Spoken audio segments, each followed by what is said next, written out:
नमस्ते। म एउटा कविता भन्न गइरहेछु। कविताको शीर्षक छ सम्बन्ध।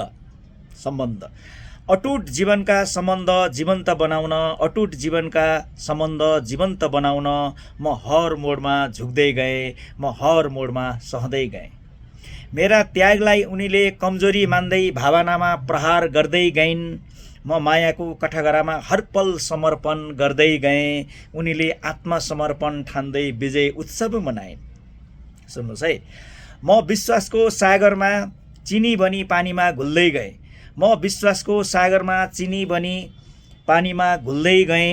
उनी बालुवाको कण सम्झी छुट्याइरहे र भोगाई र पिल्साईको लाभा बनी म विस्फोट भएँ। उनी सलाइको काँटी सम्झी फु फु गर्दै रहिन्। मैले जन्म मृत्युको सार्थकलाई सार तत्त्व सम्झी एक्लो संसार बनाएँ।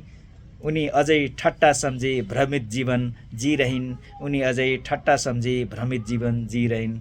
अस्तु, इन्जोय इट।